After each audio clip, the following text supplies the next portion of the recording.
Now, parables are stories that are intended to teach us something important. Jesus puts that something important in the context of a story in the hopes that we'll remember the story and thus remember the something important that it teaches us. Now, there are lots of parables, and we've been looking at parables all summer, and we're going to continue through the end of the summer. And those parables teach in different ways. Some of Jesus' parables are straightforward, and you get the point right away, and you're crystal clear on what he's trying to communicate to you. Some of Jesus' parables are like, what? Why? What does that mean? And this particular parable that we're doing today is one of those parables. Sometimes they're challenging to understand. Sometimes they're difficult to understand. Sometimes you want to throw your hands up and throw the Bible across the room and say, why bother? This particular parable today is often called the parable of the shrewd manager. That's what the title in your book says, in your Bible says. And I don't like titles, and you know that. I don't need to get on my soapbox about that, but that's how we refer to it, as the parable of the shrewd manager. And it is one that both offends and is hard to understand. Yes, I said this parable that Jesus tells offends us. Some of us. Well, I hope you'll like it after I'm done this morning. It offends us on a multitude of levels, and one of the levels that it offends us is we're not sure who the manager is in the parable. Let me read the parable, just the parable. I put it in context a little bit, but let me read just the parable. Jesus told this story to his disciples. There was a certain rich man who had a manager handling his affairs. One day, a report came that the manager was wasting his employer's money. So the employer called him in and said, "What's this I hear about you? Get your report in order, because you're going to be fired." The manager thought to himself, "Now what? My boss has fired me. I don't have the strength to dig ditches. I'm too proud to beg. I know how to ensure that I'll have plenty of friends who will give me a home when I'm fired." So he invited each person who owed money to his employer to come and discuss the situation. He asked the first one, "How much do you owe him?" The man replied, "I owe him 800 gallons of olive oil." So the manager told him, "Take the bill and quickly change it to 400 gallons. And then the next guy, he said, "How much do you owe my employer?" "I owe him 1,000 bushels of wheat," was the reply. Here the manager said, "Take the bill and change it to 800 bushels of wheat." The rich man had to admire the dishonest rascal for being so shrewd. And it is true that the children of this world are more shrewd in dealing with the world around them than the children of light. So who is the rich man? You know, in a lot of Jesus' parables, the central character in the parable is God. And so if we think the central character, the rich man in this parable is God, it causes some offense, some struggle. Because is God praising someone for being shrewd? Dishonest? I mean, did you catch what he did? He's going to get his butt fired.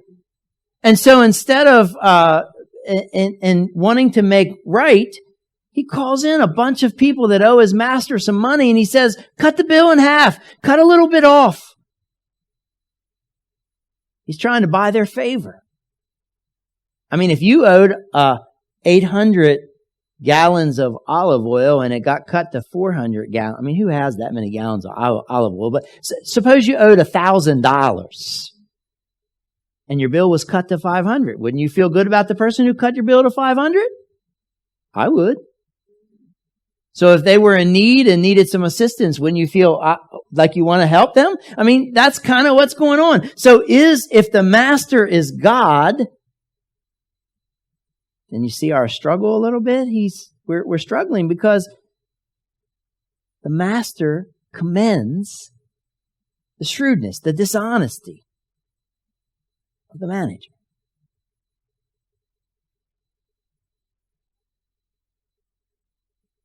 But I don't think that the master is God in this parable. And if you think so, we can talk about it because we'll have a talk back time, okay? Anything that you want to question or challenge me on, there's a talk back time, and I'm definitely open to having dialogue and challenge. I don't know it all. I'm just telling you my struggles and the way I sorted it out this week. You see, when we sort this out, in the end, I think it takes away from some of the offense of this. So hang on, we're going to get there. But if we don't work at sorting it out, then we come away majorly confused and maybe offended. Why would the master commend the dishonesty of the manager? Does God really commend dishonesty and shrewdness on our part? I mean, that goes against everything we've been taught about God. Everything we know about God. We don't ever see an instance where God commends somebody for being bad or evil or dishonest. There's nothing pure, there's nothing noble, there's nothing godly in that, is there? So if the master is not God, then God is not commending dishonesty, right? Okay? I mean, that makes it a little easier. But what does it mean for us is the question you ask. Why is Jesus telling this parable? Now, the other place that offends us a little bit, at least it offends me, especially if it's heard in the wrong way, is verse 9. And so in verse 9, after telling the parable, Jesus says, here's the lesson.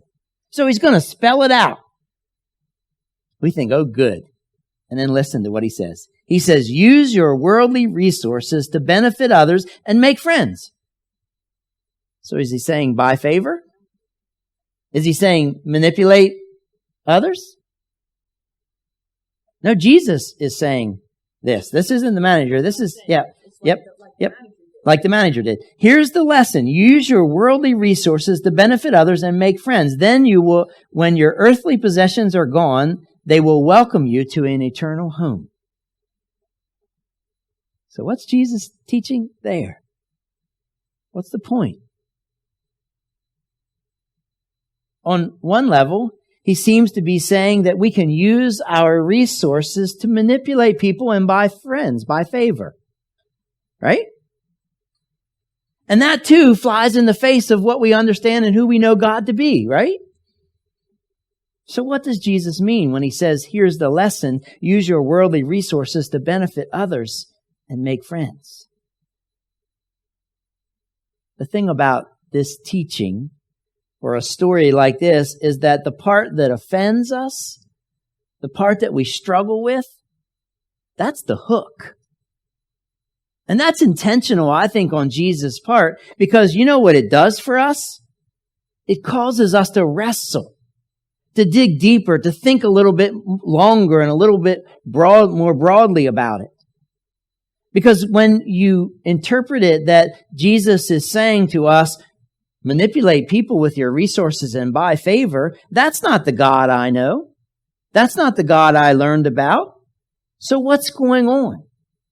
Kind of makes us have to work, have to pray a little bit more, have to seek a little bit more than just saying exactly what we know.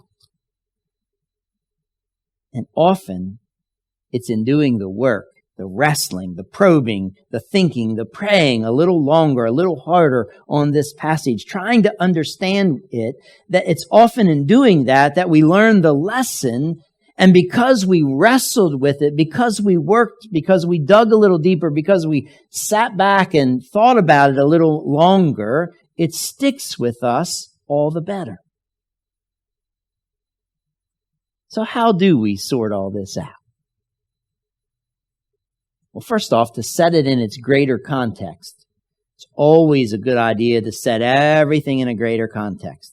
Because you can cut out a verse out of the Bible and it can speak to all kinds of sides of an issue. So put it in the context. So if you put it in the context of the chapter, if you put it in the context of what Luke is doing and what Jesus is saying, the whole chapter seems to be about being faithful with what we have, being faithful with our resources, being faithful to God, being faithful in marriage, being faithful to the kingdom. And you say, what do you mean being faithful in marriage?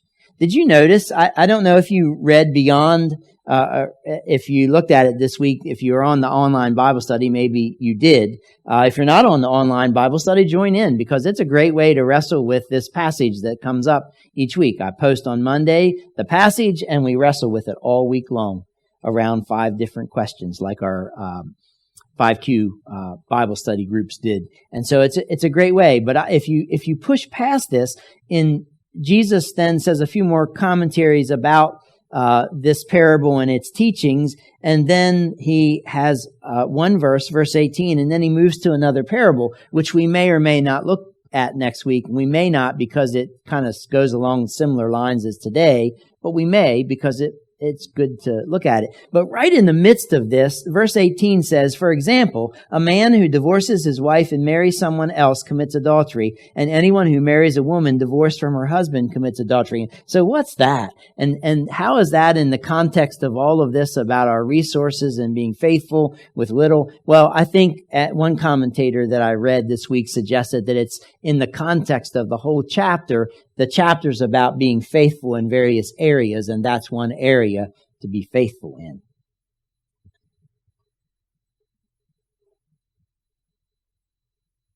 So here's the part of the chapter, here in this part of the chapter, and because of what Jesus goes on to say, I believe Jesus is telling this parable because he's calling us to be faithful in all things, even the little things.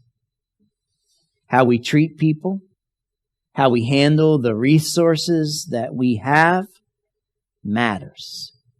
It matters a whole lot. God is not encouraging us, I believe, to be shrewd or dishonest. That's the other context you have to put all this in. If what you think this is saying, if you thought this is saying that God's telling you to be dishonest or to buy friends, buy the favor of friends, manipulate people with your resources, if you read it that way, then read the rest of the Bible and find if it any place else it encourages you that way. Because if you can't find someplace else that encourages you that way, then your interpretation of this is probably not correct.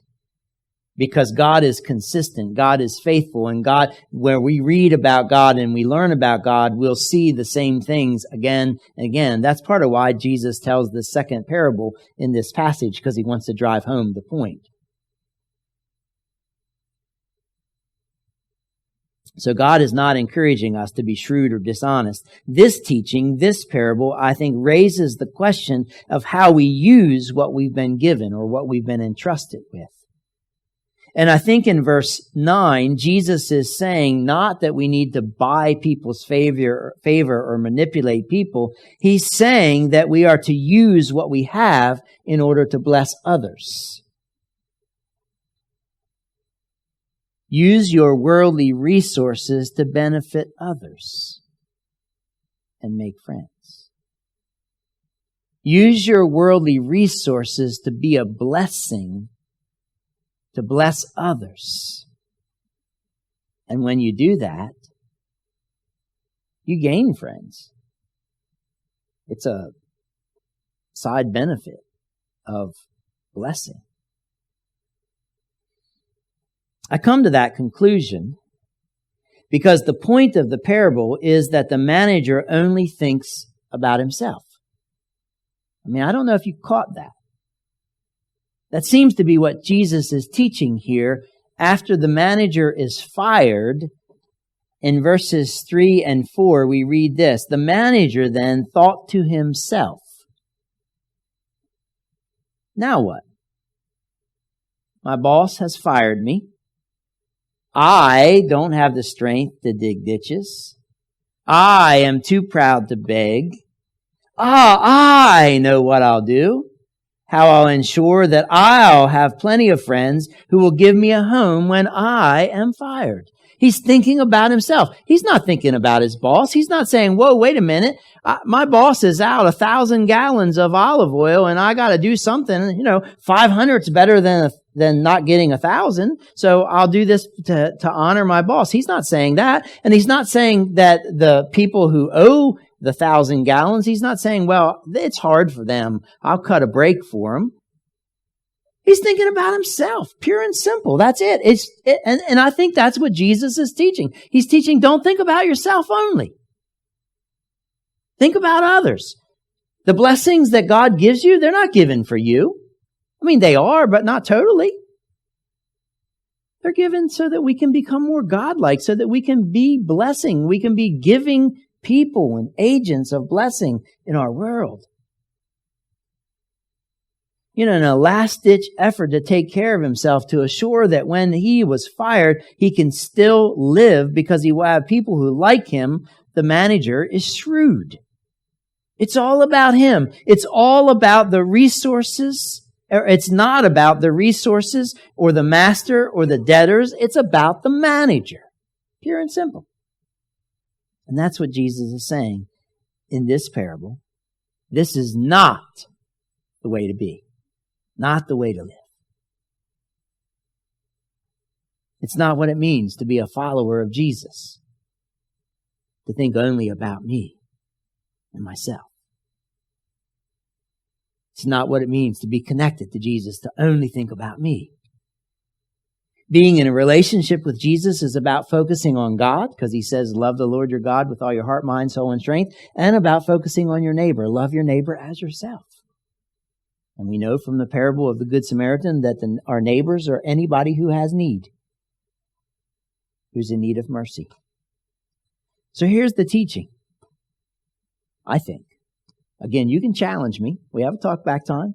I'd like to hear, and I'm not being arrogant. I'm not being pompous. I don't have all the answers. I'm just saying I'm open to hearing you come back at me. So here's the teaching, I think, from this passage, and that is use what we have been given to bless others. That's how he calls us to live in the world, as agents of blessing. It's the call that God gave long ago to Abraham. You recall when God called him out of his home country and sent him off into a foreign land, he said, I will bless the world through you and your descendants. It's the call that comes to God's people again and again and again. Be agents of blessing. We talked about it last week when Jesus, in the parable we looked at last week, said, go and sell all that you have and give it your money to the poor. He didn't mean that we shouldn't have anything. He was saying that we shouldn't be so focused on our resources that they become God to us, or more important to us than God.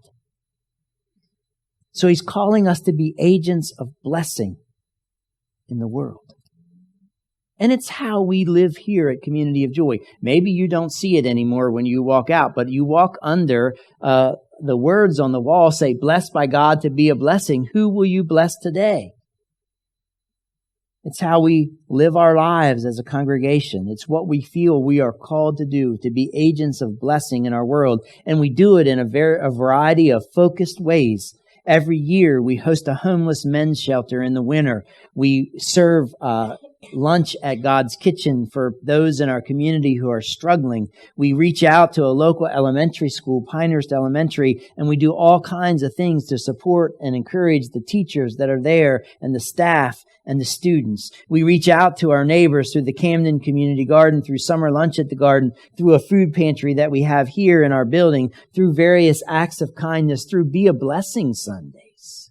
Now we're on a year break from these Be a Blessing Sundays because we felt like they had run their course and we set them aside for this year. But, I find it interesting. There's at least 2 new churches that are starting in Salisbury, and both of them are starting by doing servant, Be a Blessing opportunities in our community. You see, the issue and teaching here is about using what we have to bless others. And that's what Jesus is saying in verse 9. He's saying, use your worldly resources to benefit others, to be a blessing. And to make friends peace, we see that constantly at the garden. There is little to no vandalism there. And you would think I mean, when I tell people that the community garden is wide open and that we widened the openings in the fence so that people could be clear that they're to come in, and they receive a huge blessing from that garden and from the vegetables that come there. And we have very, very little vandalism. And what vandalism we have isn't really vandalism. It's just bored kids being mischievous, throwing peppers or tomatoes. And because of that blessing, we meet people again and again and again who really love what we're doing. I met somebody yesterday. He and his wife were there picking some greens, and he was saying, wow, this garden has come so far. He said, I mean, y'all got cinder blocks and everything. And I'm like, wow, well, that's not really, it doesn't, I mean, we changed them this year to cinder blocks, but that's not really where it's come so far. It's as beautiful now as it's ever been. It's growing vegetables. That's the beauty. And he said, I can remember when it was a vacant lot. I said, yep, it was 5 years ago. Really? It's been that long? He said, wow, this is so wonderful for this community. And he introduced himself to me, and he just talked to me for a fair amount. I mean, Kevin was there running the weed whacker, and he probably wondered, where's Pastor Martin? Why isn't he working? Because I was standing over there at the gazebo talking to this guy because he was blessed by what we were doing, and he was wanting to share the fact that he was blessed. See, that's what happens when we use our resources to bless others. They become friends. When he said to me, he happened to be African American, and he said, so what happens when I come in here and you're not here, and I'm picking something and the cops come by? And I said, you just tell him you know Pastor Martin. And he said, it's okay. I hate that he has to even think that. And then he said, oh, you're a pastor? I said, yeah.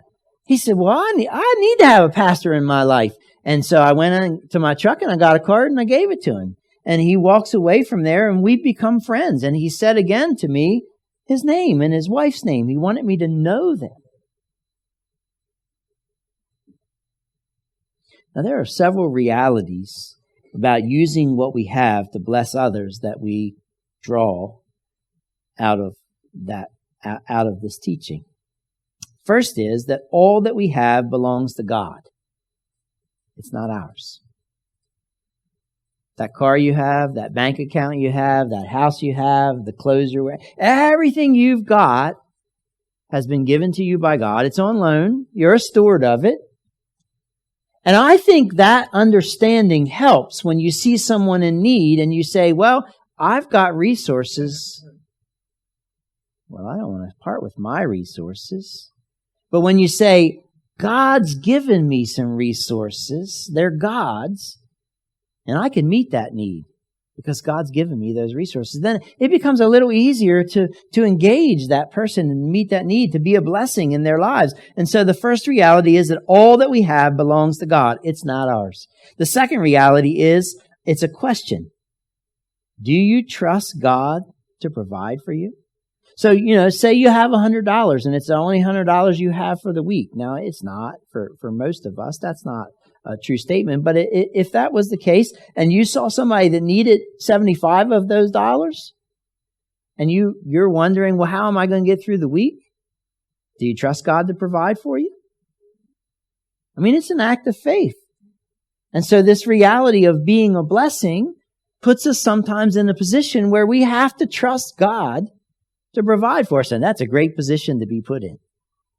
Because, wow, our faith goes to a deeper level when we get there. I mean, Jesus said you can't serve two masters. You can't serve God and money. So do you trust God to provide for you?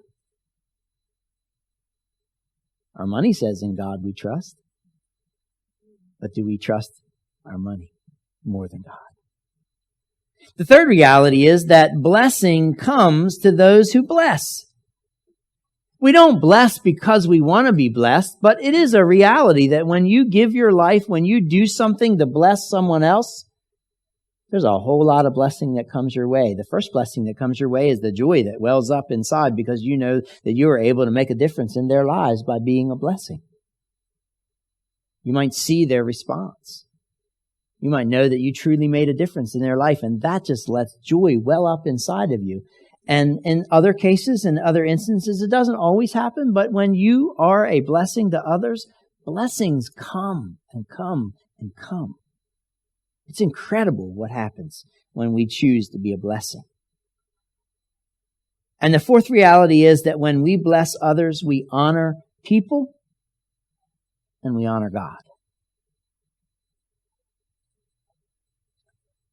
So how we handle our resources and what we have matters. It matters a whole lot. We have been blessed by God, brothers and sisters, so that we can bless others. And we are called to be faithful in even the small things. The very small things. On Monday night of this past week, a number of us met at Olive Garden for dinner. Sally Ruby, who has been a part of our congregation for 26 years, who moved a couple weeks ago to Virginia, had come back. She was coming back to work. She's a midwife. She was coming back once a week to work for a couple of weeks. And last Monday night was the last time she was going to be in our community to work. She was working Tuesday, but she was here Monday because she went in at 5 a.m. And so she invited any of us who wanted to. I sent out an email. And if you're on an email list, you got that. And she invited us to come to dinner and to enjoy some time. And there were quite a few of us that did that. And we all treated ourselves. And at the end, our one waiter who took care of our whole table, I don't know, 12 people, 13 people, something like that. It was a good number. One waiter took care of us. And when he gave Sharon and I our bill, and a couple others had issues as well, but our bill, I'll talk about in specific because I know the specifics of what the issues were. We had ordered an app, and we had each ordered a salad because we had eaten at a funeral, my aunt's funeral on Monday, and then Emma was going to work, and she's picky about eating, so she didn't eat enough at the funeral to tide her over, so we stopped in Cambridge with Emma and had some appetizers at Portside on our way to Salisbury, and then we went out to dinner, and so we weren't feeling like we needed a lot. So Sharon and I had an app. We had calamari, and we wanted these 2 side salads, and we each had iced teas. And so when the gentleman brought our bill, I noticed that it had the 2 iced teas, it had the calamari, and it didn't have the salads. And so I said to him, wait, excuse me, you didn't put the salads on this bill. And so he took the bill, and he went back, and he brought us a changed bill. And the changed bill had 1 salad, not 2. And it was at that point that I noticed that the salad that I thought we were buying in the menu said $6.99 each. But he charged us $4.29 each. And no, that wasn't at that point. So I said to him, so he went back and he brought me the bill the second time, corrected, and it had 2 salads and it had 2 teas and it had the app. And then that's when I said to him, that I noticed that the salads were cheaper than they were on the menu. And he said, well, if you buy a meal, if you buy an entree, they're cheaper as an add-on. I was like, but we didn't buy. But he didn't take the bill back. And so, how far do you go? Because it matters in the small things. Now, he didn't say thank you that I heard. Kelly had a similar issue, and she got her bill corrected too. But, none of us were going to sit there. It's a test.